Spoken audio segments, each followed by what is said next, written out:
Doctor Ritesh Kumar पुनः एक नए डाटा के साथ उपस्थित हुआ आने वाले एग्जाम के लिए। यह डाटा काफी इंपॉर्टेंट है। किसी भी देश की महानता केवल उसके प्रशासनिक क्षमता पे ही नहीं, उसके आर्थिक क्षमता पे ही नहीं, बल्कि महिला सशक्तिकरण पर निर्भर करती है। सिंधु घाटी सभ्यता की महानता का एक पहलू ये भी है कि स्त्री पुरुष के साथ कदम मिला के आगे बढ़ रही थी। सातवाहन वंश की भी स्थिति यही है। और विश्व के अधिकांश विकसित देश में जब हम गौर करते हैं तो यह हम पाते हैं कि महिलाएं अपनी भूमिका में, एम्पावरमेंट में काफी आगे हैं। भारत जैसे विकासशील देशों के लिए यह आवश्यक है कि देश के मुख्य धारा में महिलाओं की स्थिति बेहतर हो। भारत की विधायिका के द्वारा कई क्रांतिकारी अधिनियम का निर्माण किया गया। इसी क्रम में 2023 में एक अधिनियम का निर्माण हुआ जिसे महिला आरक्षण बिल 2023 के नाम से जाना जाता है। इस बिल का आने वाले प्रजातंत्र और भारत के भविष्य पर दूरगामी प्रभाव पड़ेगा। लेकिन प्रश्न ये उठता है कि महिला आरक्षण बिल 2023 को हम किस नाम से जानते हैं। जैसे इसका औपचारिक नाम क्या है। ऐसी परिस्थिति में जब हम गौर करते हैं तो हम यह पाते हैं कि महिला आरक्षण बिल 2023 का औपचारिक नाम अर्थात ऑफिशियल नाम क्या है तो नारी शक्ति वंदन अधिनियम 2023। इस अधिनियम में इस बात पे जोर दिया गया है कि लोकसभा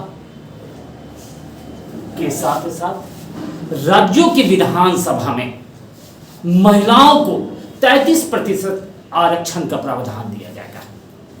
मैं बार बार बोलता हूं, वैसे छात्र जो किसी टॉपिक को रटने का प्रयास करते हैं वो बात को समझने की चेष्टा करें। हो सकता है कि आप 33% रटें और परीक्षा के विकल्प में 1/3 भाग आ जाए। अर्थात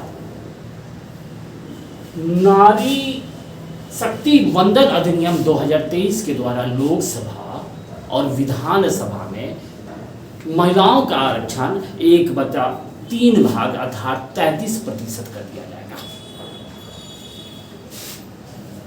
साथ ही साथ भारत के जो नए संसद का निर्माण हुआ है उसमें प्रस्तुत होने वाला पहला बिल कौन है तो नारी शक्ति वंदन अधिनियम जो है यह नए संसद में प्रस्तुत होने वाला पहला बिल है। लेकिन प्रश्न ये उठता है कि किसी भी विधेयक को जब हम लोकसभा से पारित करते हैं तदुपरांत उसे राज्यसभा में प्रस्तुत किया जाता है। राज्यसभा से पारित होने के बाद वह राष्ट्रपति के पास जाता है और राष्ट्रपति के सहमति अर्थात राष्ट्रपति के हस्ताक्षर कर देने के बाद वह कानून का रूप धारण कर लेता है। ऐसी परिस्थिति में परीक्षा के लिए अत्यंत ही इम्पोर्टेंट बन जाता है कि नारी शक्ति वंदन अधिनियम जो है यह लोकसभा में किसके द्वारा प्रस्तुत किया गया तो श्री अर्जुन राम मेघवाल के द्वारा प्रस्तुत किया गया। ये कानून और न्याय मंत्री हैं। इनके द्वारा इसे लोकसभा में कब प्रस्तुत किया गया 19 सितंबर को प्रस्तुत किया गया तथा लोकसभा से इसे कब पारित किया गया तो 20 सितंबर को पारित किया गया। लेकिन इसे राज्यसभा से कब पारित किया गया तो 21 सितंबर को पारित किया गया। यह एक ऐसा बिल है जिसका विरोध एक सीमा तक ही की जा सकती है। कोई भी राजनीतिक पार्टी हो उसने इस बिल का पुरजोर समर्थन किया। आगे चलकर जब इसके संदर्भ में मत लोकसभा में हुआ अर्थात संसद में जब मत हुआ तो लोकसभा में इसके पक्ष में कुल कितने मत पड़े तो 454 पड़े और विरोध में कितने मत पड़े तो 2 मत पड़े। यह 2 मत किस राजनीतिक पार्टी के द्वारा दिया गया तो AIMIM ओवैसी की पार्टी के द्वारा खुद ओवैसी और इम्तियाज अली, ये दो ऐसे सांसद थे जिन्होंने महिला आरक्षण बिल का विरोध किया था। लेकिन ये आपको समझना होगा कि प्रजातंत्र में विरोध एक अच्छी चीज है। प्रजातंत्र में विरोध जितना होगा प्रजातंत्र का विकास उतना ही होगा। इसी क्रम में आपको समझना पड़ेगा, लोकसभा में जब इस बिल को प्रस्तुत किया गया, इस बिल को प्रस्तुत करने वाले कानून और न्याय मंत्री श्री अर्जुन राम मेघवाल थे। उन्होंने 128वां संविधान संशोधन के रूप में इसे प्रस्तुत किया। साथ ही साथ इसमें 4 संशोधन का प्रस्ताव रखा। किसी भी क्रांति, किसी भी विकास की पृष्ठभूमि अचानक तैयार नहीं होती है, उसकी पृष्ठभूमि की संरचना काफी वर्षों पहले से होती है। फलतः महिला आरक्षण की बात आज की बात नहीं है, इसकी शुरुआत 80 के दशक के बाद से ही शुरू होने लगी थी। अतः समय के साथ साथ इस बिल में भी कई प्रकार के सुधार किए गए। इसी क्रम में आपको समझना होगा, अनुच्छेद 239 से आने वाले एग्जाम के लिए काफी इंपॉर्टेंट क्वेश्चन है। दिल्ली, जिसे हम एनसीआर के नाम से जानते हैं, नेशनल कैपिटल रीजन में एक विधानसभा है। दिल्ली केंद्र शासित राज्य में एक विधानसभा है। उसमें महिलाओं के लिए 33% आरक्षण का प्रावधान नए संशोधन के द्वारा किस अनुच्छेद में शामिल किया गया है, तो 239A में शामिल किया गया। ठीक इसी तरह अनुच्छेद 330A के तहत लोकसभा में 33% आरक्षण का प्रावधान कर दिया गया है। वर्तमान परिप्रेक्ष्य में जब हम गौर करते हैं तो हम ये पाते हैं कि 543 सीट में यदि इस आरक्षण के प्रावधान के अनुरूप महिलाओं के सीट को रखा जाए तो कितनी सीट उपलब्ध होगी महिलाओं के लिए? 181 सीटें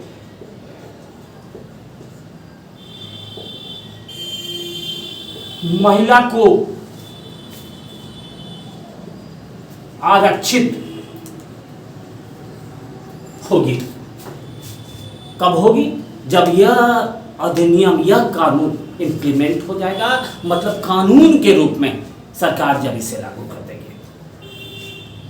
ठीक उसी प्रकार अनुच्छेद 332A के तहत राज्य के विधानसभा में महिलाओं के सीटों का आरक्षण क्या हो जाएगा, तो 33% आरक्षण हो जाएगा। जैसे बिहार विधानसभा में कुल सीटों की संख्या 243 है, तो 243 का जब आप 33% निकालेंगे तो वो जो संख्या होगी वो इस कानून के बाद महिलाओं के लिए आरक्षित हो जाएगी। इसी क्रम में आपको समझना होगा कि अनुच्छेद 334A के तहत इस बात पे जोर दिया गया कि नारी शक्ति वंदन अधिनियम जो है उससे कानून बनने के बाद 15 वर्षों तक लागू किया जाएगा। लेकिन उसमें इस बात का उल्लेख नहीं है कि 15 वर्ष के बाद इस कानून को समाप्त कर दिया जाएगा। ऐसा उल्लेख नहीं। 15 वर्ष के बाद पुनर्रिव्यू की जाएगी कि क्या स्थिति है। इसी क्रम में आपको समझना होगा, इस अधिनियम में इस बात का जोर है कि राज्यसभा और राज्य के विधान परिषद में महिलाओं को किसी प्रकार का कोई आरक्षण देने का प्रावधान नहीं है। इस अधिनियम में इस बात का उल्लेख है। 17वीं लोकसभा अर्थात 2019 के लोकसभा चुनाव के उपरांत लोकसभा में महिला सदस्यों की प्रतिनिधि कितनी थी, तो 78 थी। लेकिन बार बार उपचुनाव होने के कारण एट प्रेजेंट अर्थात वर्तमान में लोकसभा में महिला प्रतिनिधियों की संख्या कितनी है, तो 82 है। इसी क्रम में आपको समझना पड़ेगा कि छत्तीसगढ़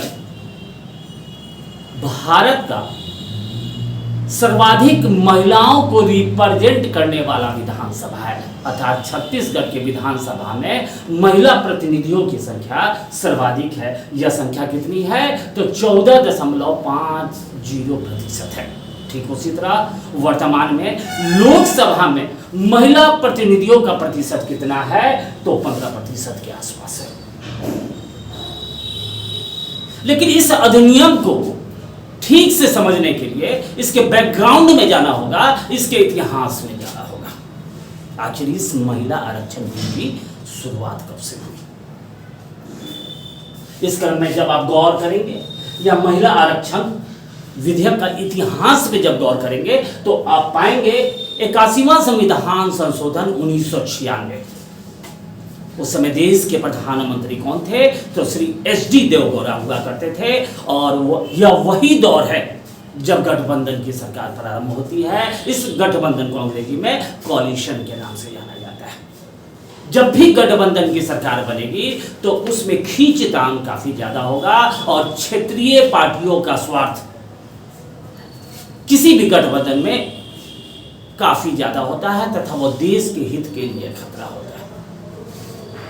81वां संविधान संशोधन 1996 के समय देश के प्रधानमंत्री श्री HD देवगौड़ा के द्वारा 12 सितंबर को संसद में यह बिल प्रस्तुत किया गया, लेकिन पारित नहीं हो सका।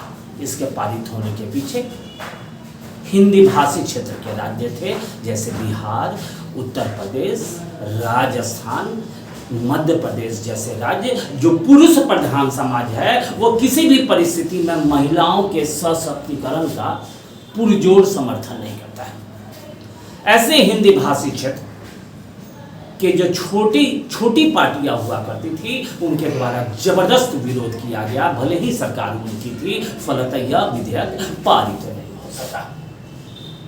1998 में देश के लोकप्रिय प्रधानमंत्री श्री अटल बिहारी वाजपेयी देश के प्रधानमंत्री बने, लेकिन यह सरकार भी गठबंधन की सरकार थी, पूर्ण बहुमत की सरकार नहीं थी। जब भी सरकार पूर्ण बहुमत की नहीं होती है तो डिसीजन मेकिंग बहुत डिफिकल्ट काम हो जाता है।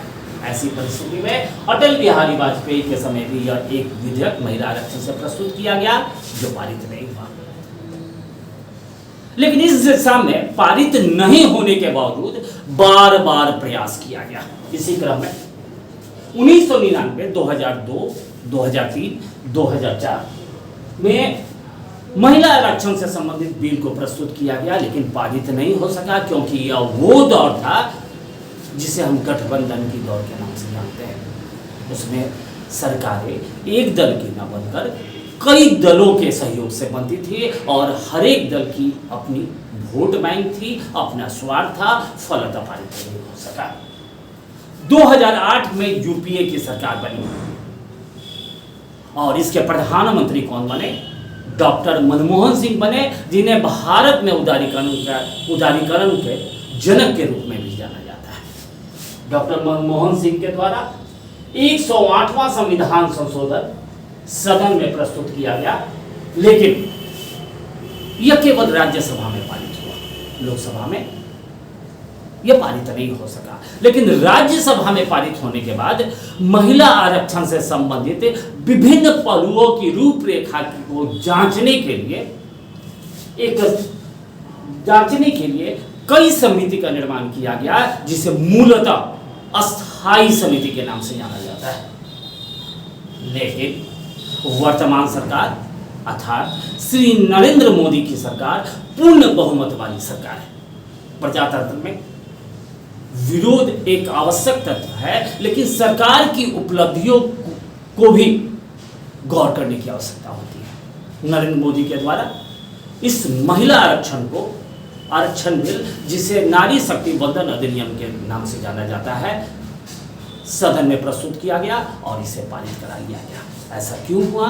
क्योंकि मोदी की सरकार पूर्ण बहुमत की सरकार है। जब कोई भी सरकार पूर्ण बहुमत की सरकार होती है या किसी राष्ट्रीय पार्टी का वर्चस्व होता है, ऐसी परिस्थिति में देश हित में कई महत्वपूर्ण कार्य किए जाते हैं। इसी क्रम में आपको समझने की आवश्यकता है कि आखिर नारी शक्ति वंदन अधिनियम लागू क्यों किया गया, आखिर इसे लागू करने की आवश्यकता क्यों पड़ी।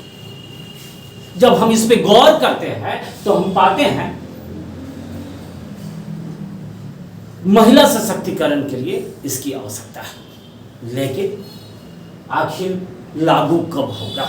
संसद से तो यह पारित हो गया, लोकसभा से पारित हो गया, राज्यसभा से पारित हो गया, राष्ट्रपति की सहमति बन गई, लेकिन इसे धरातल पे कब लाया जाएगा, समस्या ये है।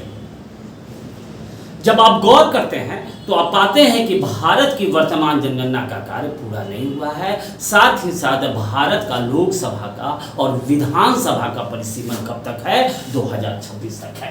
अर्थात नए जनगणना और 2026 के नए परिसीमन के बाद इसे धरातल पे लाया जाएगा, इसे भारत में लागू किया जाएगा। लेकिन इसे भारत में लागू करने के लिए आपको 14 राज्यों की सहमति की आवश्यकता है। अर्थात 14 राज्यों के विधानसभा के द्वारा इस कानून को पारित करने की आवश्यकता पड़ेगी। साथ ही साथ इस अधिनियम में कुछ सुधार की भी आवश्यकता है। कहीं ना कहीं कुछ ना कुछ त्रुटियां हो जाती है। नारी शक्ति वंदन अधिनियम में एससी महिलाओं के लिए आरक्षण का प्रावधान है, एसटी महिलाओं के लिए आरक्षण का प्रावधान है, लेकिन पिछड़े वर्ग के महिलाओं के लिए, बीसी क्लास के महिलाओं के लिए आरक्षण का प्रावधान है। साथ ही साथ इनमें कई और तकनीकी कमियां हैं जिसमें सुधार की गुंजाइश है। राष्ट्रपति के सहमति के बाद जब इसे धरातल पर 2026 के बाद लागू किया जाएगा, हो सकता है कि यह 27 में भी लागू हो, 28 में भी लागू हो, और वो हो सकता है, मेरा जो मानना है, यह 2029 से पहले लागू नहीं हो सकता है। तो इसमें जो कमियां हैं उसमें स्वाभाविक रूप से सुधार की आवश्यकता होगी और कोई भी सरकार वो इस दिशा में कार्य करेगी। लेकिन नारी शक्ति वंदन अधिनियम का उद्देश्य क्या है? सरकार को इसे लागू करने का, इसे प्रस्तुत करने के पीछे क्या मंशा? जब हम इस पे गौर करते हैं तो हम पाते हैं कि सामाजिक और आर्थिक रूप से महिलाएं समाज के मुख्य धारा में उतनी सक्रिय नहीं है जितनी होनी चाहिए। इसके पीछे मुख्य कारण है कि भारतीय समाज एक पुरुष प्रधान समाज है तथा समाज के द्वारा महिलाओं को आगे बढ़ाने की दिशा में महत्वपूर्ण काम नहीं किया जाता है। यहाँ ध्यान देने की बात है, 73वां संविधान संशोधन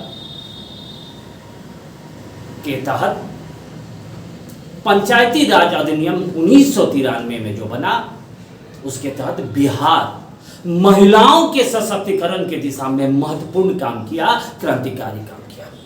इस क्रम में श्री नीतीश कुमार की योगदान को भूला नहीं जा सकता है। यह केवल बिहार के परिप्रेक्ष्य में नहीं है, भारत के परिप्रेक्ष्य में है। नीतीश कुमार भारत के पहले ऐसे मुख्यमंत्री बने जिन्होंने पंचायती राज व्यवस्था के स्वशासन में महिलाओं के लिए 50% आरक्षण देने का प्रावधान रखा और देश को इसके अनुसरण करने के दिशा में प्रेरित किया। फलतः नीतीश मॉडल को कई राज्यों के द्वारा अपनाया गया।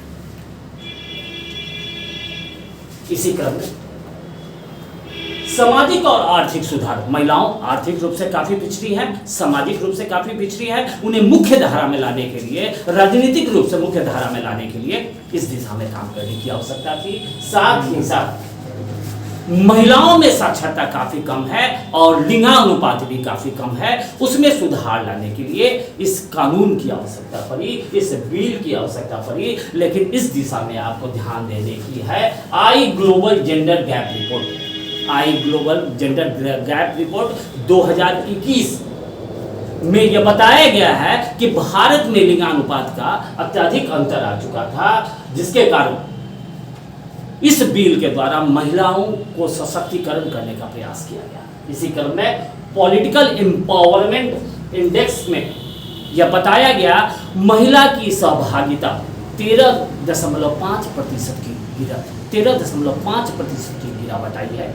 ऐसी परिस्थिति में उन्हें मुख्य धारा में लाने के लिए, उन्हें सशक्त करने के लिए इस कानून की आवश्यकता है। साथ ही साथ किसी भी विधानसभा या संसद में विश्व रिपोर्ट है, उनमें काम करने वाली महिलाएं या जनप्रतिनिधि के रूप में महिलाओं का जो काम होता है उसमें भ्रष्टाचार की मात्रा काफी कम है। ऐसी परिस्थिति में यह कानून भारत के इतिहास में दूरगामी प्रभाव डालेगा। डाटा को ध्यानपूर्वक बार बार पढ़ें। बीपीएससी पीटी में इससे क्वेश्चन आने की संभावना है, साथ ही साथ कई एग्जाम में इससे क्वेश्चन आएंगे। वीडियो को लाइक करें, सब्सक्राइब करें और ज़्यादा से ज़्यादा शेयर करें। लेकिन जाते जाते आपको मोटिवेट करने के लिए राहत इंदौरी की प्रसिद्ध शायर को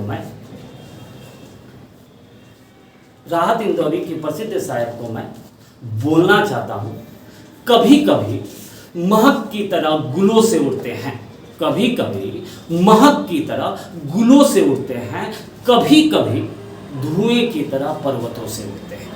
ये कैंचिया हमें उड़ने से खाक रोकेगी, ये कैंचिया हमें उड़ने से खाक रोकेगी कि हम परों से नहीं हौसले से उड़ते हैं। धन्यवाद।